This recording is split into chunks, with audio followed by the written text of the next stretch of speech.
अस्सलाम वालेकुम फ्रेंड्स, कैसे हैं आप लोग। अपना चैप्टर चल रहा था acid base and salt. 10th class का अपना चैप्टर था एसिड बेस एंड सॉल्ट। तो पिछले लेक्चर्स में हम लोगों ने concept of acid, concept of base, ये सब बहुत अच्छे से कवर अप किया हुआ है ना। एसिड क्या होता है, बेस क्या होता है, उसके रिगार्डिंग हम लोगों ने थ्योरीज़ पढ़ी। आर्हेनियस की थ्योरी, ब्रॉन्स्टेड की थ्योरी, लुईस की थ्योरी, है ना। क्लासिफाई किया एसिड को, स्ट्रॉन्ग एसिड क्या होता है, वीक एसिड क्या होता है, मोनोबेसिक एसिड क्या होता है, डाइबेसिक एसिड क्या होता है, पॉलीबेसिक एसिड क्या होता है। उसी तरीके से हमने बेस को भी कैटेगराइज किया, डिफाइन किया, अंडरस्टैंडिंग ली इन सब चीज़ों की, है ना। उसके बाद हम लोगों ने नेक्स्ट कवर अप किया था अपना कॉन्सेप्ट ऑफ पीएच। पीएच क्या होता है, पीएच में भी हम लोगों ने 2-3 लेक्चर्स कवर अप किए हैं। बहुत अच्छे से पीएच का भी कॉन्सेप्ट हम लोगों ने हासिल किया है। ओके, देन पिछले ही लेक्चर में हम लोगों ने डिस्कस किया था रिएक्शंस ऑफ एसिड। एसिड के अलग अलग रिएक्शंस, मेटल के साथ कैसे रिएक्शन करता है, ऑक्साइड के साथ कैसे रिएक्शन करता है, हाइड्रोक्साइड के साथ रिएक्शन कैसे करता है, बेस के साथ रिएक्शन कैसे करता है। क्लियर है।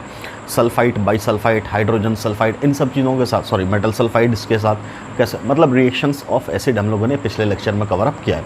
नाउ अब अपना एसिड और बेस कंप्लीट है। So this is the turn of our new topic, that is salt. अब हम आ रहे हैं कंप्लीटली कि सॉल्ट क्या होता है। क्लियर। तो सबसे पहली बात, सॉल्ट कहते किसको हैं, इसको लिखिएगा डेफिनेशन ऑफ सॉल्ट। कोई भी आप सॉल्ट उठाओ, फॉर एग्जांपल आपका NaCl है, नो डाउट सॉल्ट है। KCl है, नो डाउट सॉल्ट है। CaCO3 है, नो डाउट सॉल्ट है।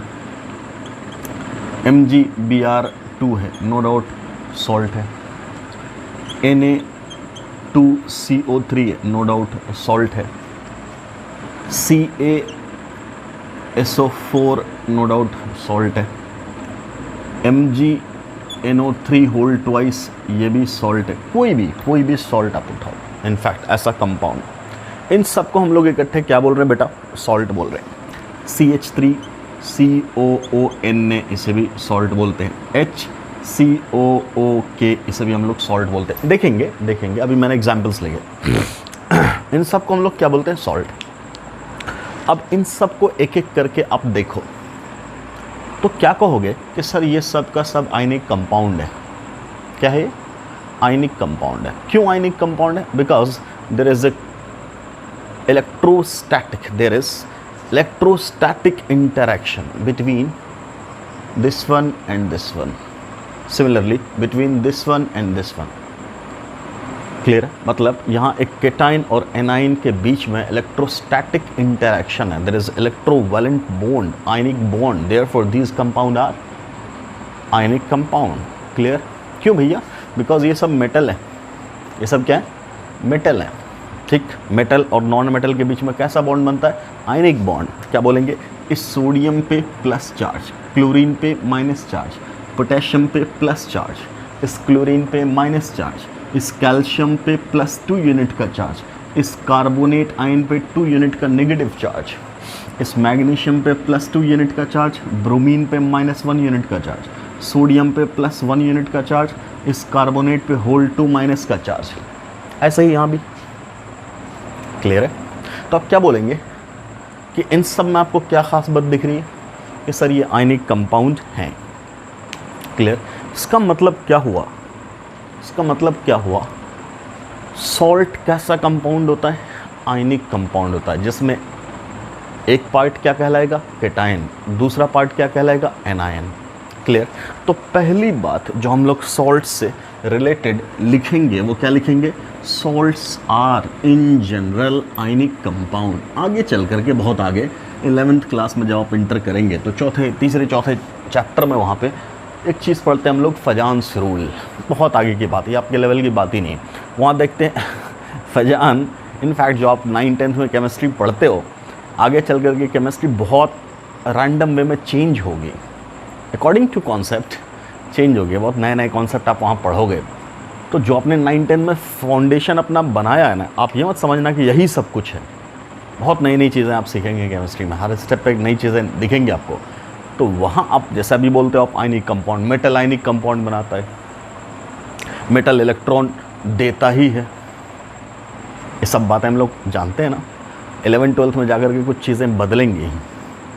ऐसा कहते हैं कि केमिस्ट्री का धर्म भ्रष्ट हो जाएगा। तो केमिस्ट्री में रिजिड होने का कोई कॉन्सेप्ट नहीं कि एक बार जो कह दिया वही सही है, नहीं।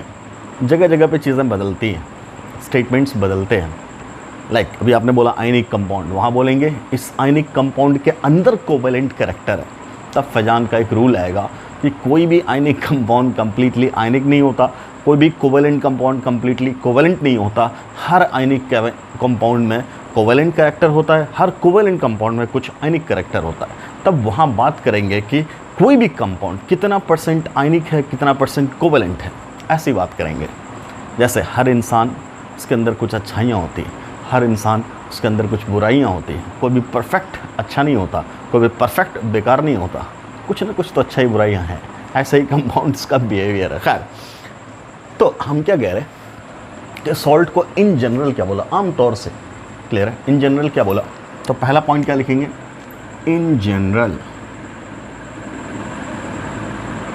salts are ionic compound.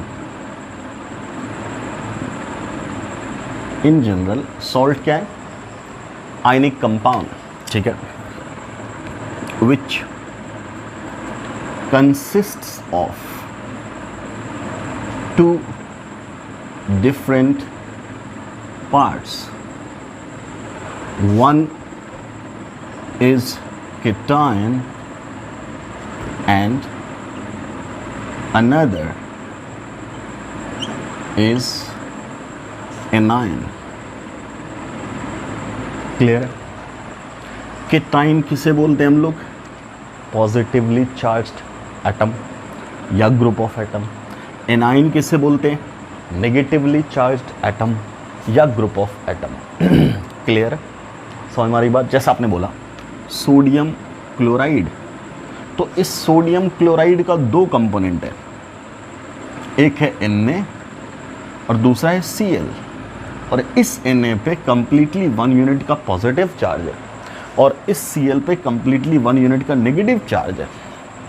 Clear है? तो इन जनरल सॉल्ट को क्या बोला हम लोगों ने? क्या बोला हम लोगों ने कि सॉल्ट कैसा कंपाउंड होता? आयनिक कंपाउंड जिसमें एक कटायनिक पार्ट होता, दूसरा एनायनिक पार्ट होता है। इन जनरल आगे चल करके आप देखोगे एक ही मॉलिक्यूल के अंदर ऐसा भी हो सकता है कि एक से ज़्यादा कीटाइन हो, ऐसा भी हो सकता है कि एक ही मॉलिक्यूल के अंदर एक से ज़्यादा एनाइन हो। फ्लोरीन भी है, क्लोरीन भी है, क्लोरीन भी है, नाइट्रेट भी है, सल्फेट भी, ऐसा भी हो सकता है। क्लियर है? सोडियम भी है, पोटेशियम भी है, मैग्नीशियम भी, ऐसा भी हो सकता है। क्लियर? कोई दिक्कत? उसको बोलेंगे मिक्स्ड सॉल्ट। खैर, अभी एक सिंपल हमने जस्ट इंट्रोडक्शन लिया। पहला पॉइंट क्या बोला? These are ionic compounds. Clear? जिसके अंदर दो पार्ट है, एक को क्या बोला हम लोगों ने? कैटायन, और दूसरे को क्या बोला हम लोगों ने? एनायन। इतनी बात समझ में आती है? ओके।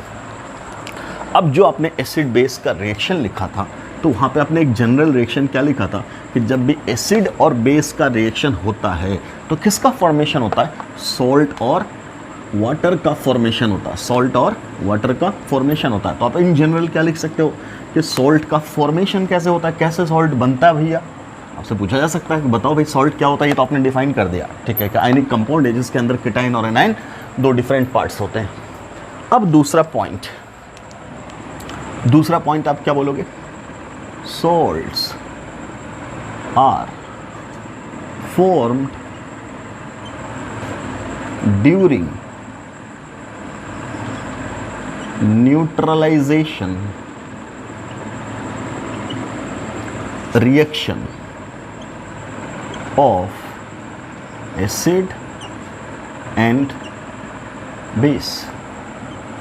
क्या बोला गया कि एसिड और बेस का जब आप रिएक्शन कराएंगे तो जो प्रोडक्ट बनेगा उसमें एक प्रोडक्ट आपका सॉल्ट है और दूसरा प्रोडक्ट आपका वाटर है। ये बना सॉल्ट। और इस रिएक्शन को हम लोग क्या नाम देते हैं बेटा? एसिड और बेस के रिएक्शन को हम लोग क्या नाम देते? Neutralization reaction. Neutralization reaction. समझ में आ रही बात? अब ध्यान से याद रखिएगा, इस एसिड का बेस के साथ जब रिएक्शन हो रहा था सॉल्ट बना। क्लियर। इन जनरल आप एसिड में से क्या लिखते हो, HX, इट में B Cl, Br, I, H2SO4, कुछ भी हाइड्रोजन है और कोई नेगेटिव पार्ट है। बेस में इन जनरली क्या लेते हैं हम लोग, मान लो YOH मान लिया। तो ये कैसे टूटता है, ये टूटता दो पार्ट में। कैसे, H+ में और X- में। ये कैसे टूट रहा है, ये भी टूट रहा है दो पार्ट में, Y+ में और OH- में। अब देखो ध्यान से, ये इसका H+ और ये OH-, ये दोनों जुड़ करके क्या बना रहे हैं बेटा, ये बना रहा पानी। और ये X- और ये Y+, ये दोनों जुड़ करके क्या बना रहा है, ये बना रहा है सॉल्ट। क्लियर है, देख लो ध्यान से, समझ मारी बात। तो इनफैक्ट ये भी क्या है, एक डबल डिस्प्लेसमेंट रिएक्शन है, जिसको एक स्पेशल नाम दिया जाता है यहाँ, न्यूट्रलाइजेशन रिएक्शन। इसका हाइड्रोजन इस OH के साथ जुड़ गया, इसका Y इसके X के साथ जुड़ गया। तो आराम से एसिड से क्या निकला, X-, बेस से क्या निकला, Y+। तो आप क्या बोलोगे, ये जो सॉल्ट है, इस सॉल्ट का जनरल फार्मूला हम लोग क्या लिख रहे हैं, केटाइन कौन है, Y, एनाइन कौन है, X, यहाँ केटाइन, यहाँ एनाइन। समझ मारी बात, क्लियर।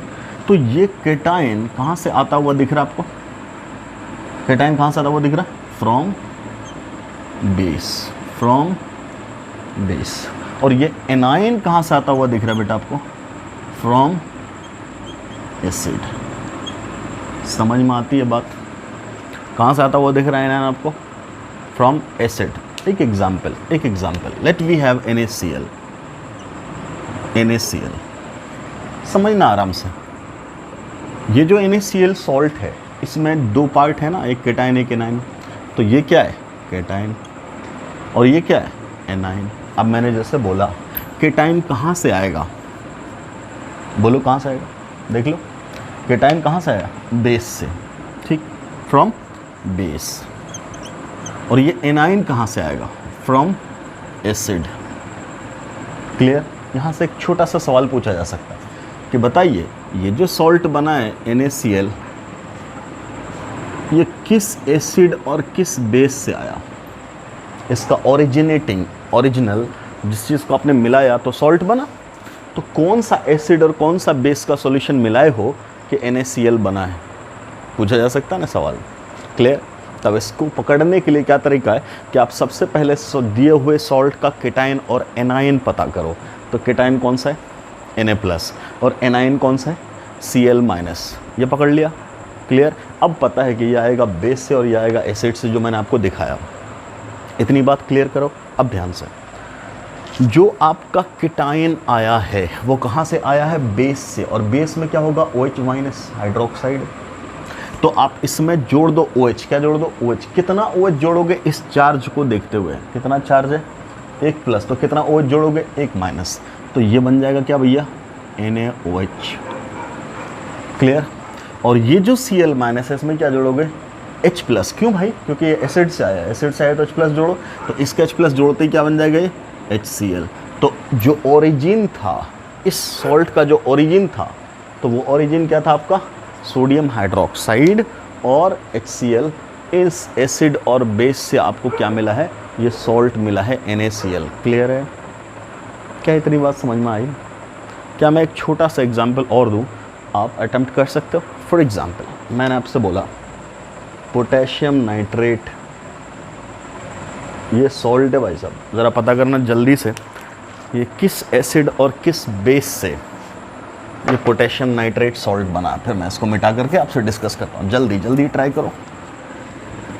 सबसे पहला काम क्या करना है, जो हमने सॉल्ट आपको दिया पोटेशियम नाइट्रेट, उसको तोड़ दो। कैसे तोड़ोगे, K+ में, NO3- में, ये तो आप जानते ही होंगे। पोटेशियम, जब भी मेटल आपको दिखे तो उसको आप क्या बनाएंगे, केटाइन बनाएंगे। बाकी जो बच गया वो आपका एनाइन है। तो केटाइन क्या हुआ, K+, पोटेशियम प्लस, और एनाइन क्या हुआ बेटा, तो एनाइन हो गया आपका NO3-। अब दोनों में क्या कर दो, H+ और OH- जोड़ो और आपका एसिड और बेस तैयार है। क्या कहेंगे आप कि भाई साहब सबसे पहला काम क्या है कि इस KNO3 को तोड़ दिया। ठीक है भाई, सब तोड़ दिया।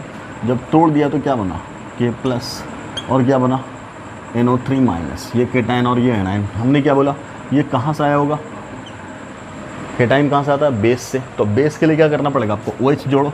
तो जोड़ दिए तो कितना OH जुड़े, एक चार्ज है तो एक OH बन गया KOH। और ये कहाँ से आया होगा, एसिड से, एक माइनस है तो एक ही H प्लस जोड़ दिए तो HNO3 बन गया। तो ये था HNO3 एसिड और ये था बेस।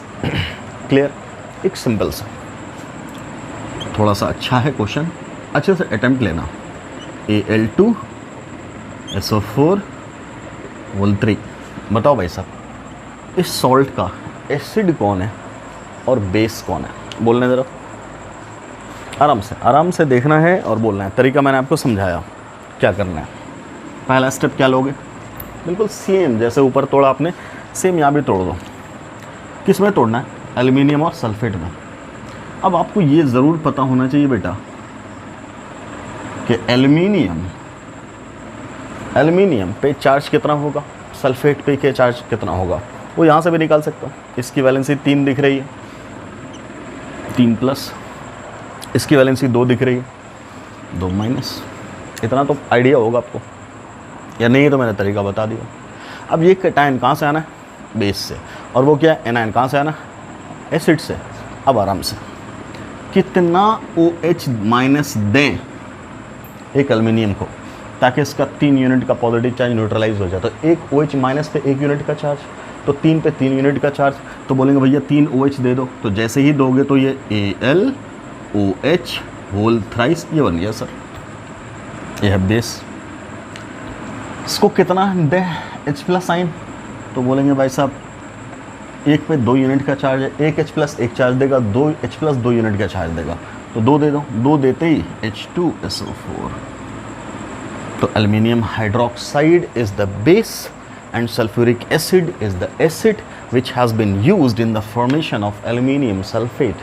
तो इस टाइप से भी आप प्रॉब्लम्स को सॉल्व कर सकते हैं। अगर इस लेवल के क्वेश्चंस आपसे पूछे गए कि बताओ भाई कौन सा एसिड हुआ है इस्तेमाल और कौन सा बेस हुआ है इस्तेमाल। इसका एक और फ़ायदा है जो मैं आगे बताऊंगा आपको, कि जब आपसे बोल दिया जाए कि ये न्यूट्रल सॉल्ट आपका एसिडिक होगा कि बेसिक होगा, देखेंगे इस सॉल्ट को। क्या इतनी बात समझ में आती? क्या सॉल्ट की इतनी कहानी समझ में आई कि सॉल्ट का डेफिनेशन क्या है, क्लियर, सॉल्ट बनता कैसे है, इतनी बात समझ में आ रही है आपको? अब अगर बेटा ये समझ में आ रहा है आपको, तब हम बात करेंगे सॉल्ट के क्लासिफिकेशन के। There are different types of salt, अलग अलग नाम देते हैं किसको, सॉल्ट को अलग अलग कैटेगरी में बांटते हैं। देखो भैया, लिखो क्लासिफिकेशन ऑफ सॉल्ट, हेडिंग डालिए क्लासिफिकेशन ऑफ सॉल्ट्स, अलग अलग कैटेगरी। सबसे पहली कैटेगरी मैं आपके सामने रख रहा हूं, एसिडिक सॉल्ट। एसिडिक सॉल्ट, देखो आराम से बात समझना। सॉल्ट बना कैसे, एसिड और बेस के रिएक्शन से, क्लियर है? आराम से मैंने बोला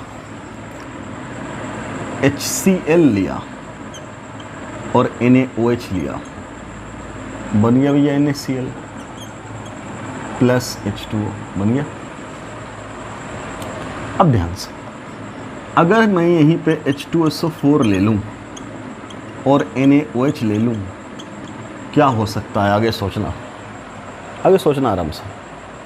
तो देखो, अगर मैंने बोला कि इस NaOH ने इसके एक हाइड्रोजन को डिस्प्लेस किया, तो बनेगा क्या बेटा, NaHSO4 प्लस H2। मैं ये कह रहा हूं कि इसके NaOH ने एक ही हाइड्रोजन डिस्प्लेस किया, तो ऐसी कहानी है। अब आराम से, यहीं पे H2SO4 और NaOH,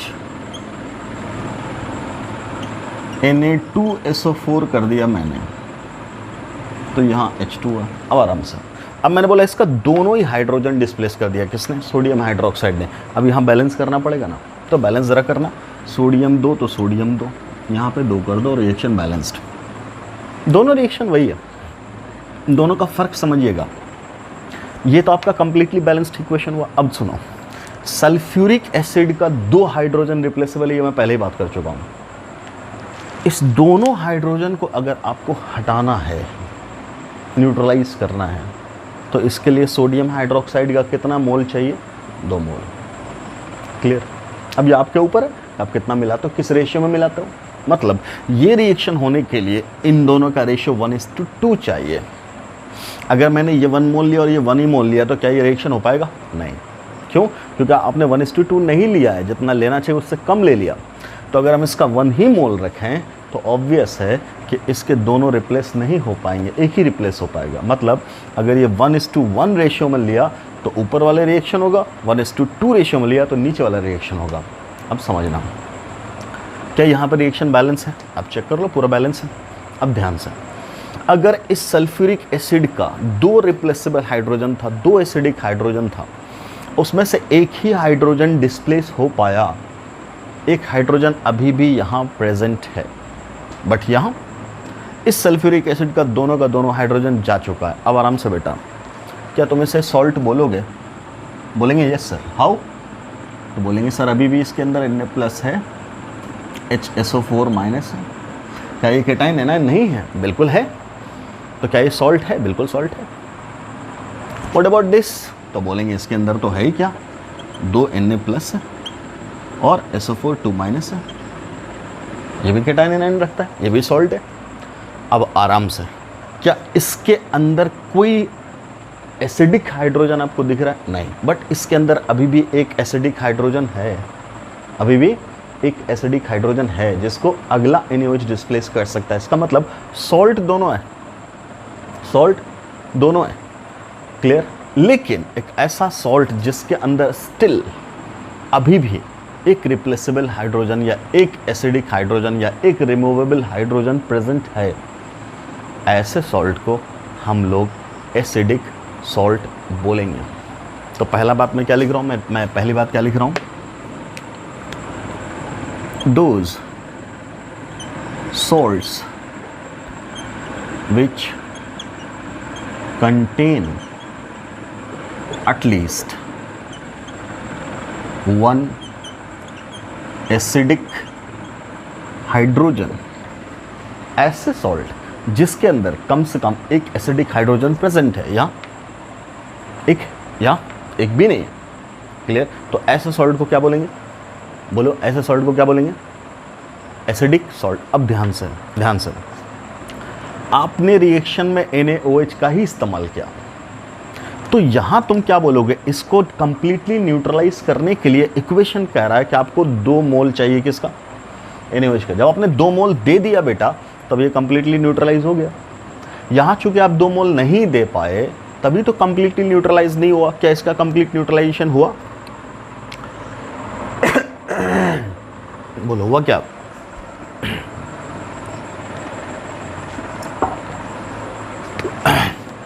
क्या इसका कंप्लीट न्यूट्रलाइजेशन हुआ? नहीं। तो क्या बोलेंगे? यहाँ का जो न्यूट्रलाइजेशन है वो इनकम्प्लीट है। ये भी न्यूट्रलाइजेशन है, but it is incomplete neutralization. बोलो यस और नो। क्लियर? तो ये एसिडिक सॉल्ट कब मिला तुम्हें? ये एसिडिक सॉल्ट कब मिला तुम्हें? Via incomplete neutralization. किसका? पॉली बेसिक एसिड का। पॉली बेसिक एसिड का। अगर हमारा ये है तो इसके पास तो एक ही हाइड्रोजन है, वो तो हर हाल में न्यूट्रलाइज होना है। लेकिन अगर एक से ज़्यादा एसिडिक हाइड्रोजन है, 2, 3, 4, तब तुम क्या बोलोगे कि चांसेस है कि वहाँ एक हाइड्रोजन रिप्लेस हो, बाकी नहीं हो। तो हम क्या बोलेंगे? वो क्रिएट करेगा कैसा? Acidic hydrogen. क्लियर है? तो क्या बोलेंगे? दूसरी बात क्या लिख सकते हैं?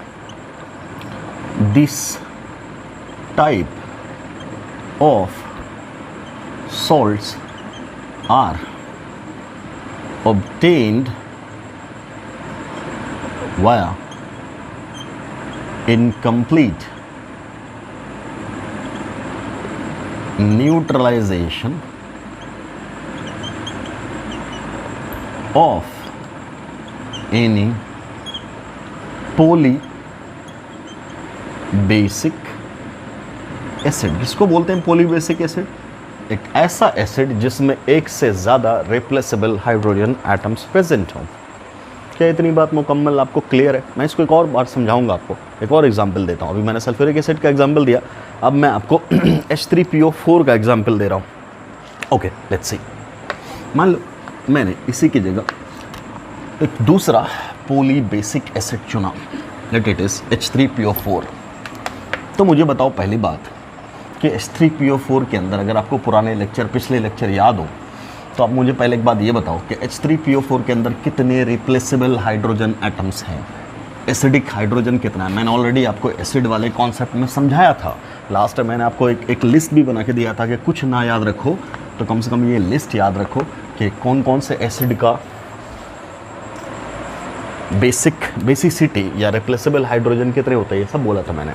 सो वी हैव H3PO4, याद होगा आपको मैंने क्या बोला था, इसके तीनों के तीनों हाइड्रोजन एसिडिक होते हैं, है ना। ओके, अब मैंने आपसे कहा इसका रिएक्शन करा दिया NaOH के साथ आराम से। मान लो मैं कंप्लीट बोलता हूँ, कंप्लीट, तो कंप्लीट होने के लिए तीनों हाइड्रोजन उड़ा दें, तो तीनों उड़ाओगे तो 3 सोडियम आएगा, Na3PO4, ये हो गया साहब, ये बन गया H2O। अब ध्यान से, 3 सोडियम तो यहाँ भी 3 लगा दे, 3 OH तो यहाँ भी 3 वाटर बन गया। सही, चेक करो, पहले चेक करो क्या रिएक्शन बैलेंस है, तो आप पाओगे रिएक्शन बैलेंस है। बोलो अब अगर ये रिएक्शन बैलेंस है बेटा, तब ध्यान से सुनना, इसके एक मोल को या एक मॉलिक्यूल को न्यूट्रलाइज करने के लिए इसका कितना मॉलिक्यूल चाहिए? 3। कितना चाहिए? 3। मतलब ये हमेशा 1:3 में होगा, तभी न्यूट्रलाइजेशन पॉसिबल है ना। मान लो कि मैंने बीकर लिया जिसमें ये 1 मोल रखा, कितना रखा? 1 मोल। तो दूसरा बीकर इसका जो लेना है उसमें कितना लेना पड़ेगा? 3 मोल। अगर तुम 3 से कम लिए तो क्या इसका कंप्लीट न्यूट्रलाइजेशन हो पाएगा? बोलेंगे ना। क्लियर? ओके, मैं इसी का दूसरा एग्जाम्पल लिखता हूँ। H3PO4 और प्लस यहाँ रख दिया हमने NaOH और यहाँ लिखा, अगर मान ली ये 2 मोल लिया, ये कितना है? 3, सॉरी 1, यहाँ कितना लिया? 2।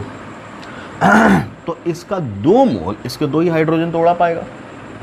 अगर मैंने बोला मैंने 2 लिया तो कितना उड़ा पाएगा? 2।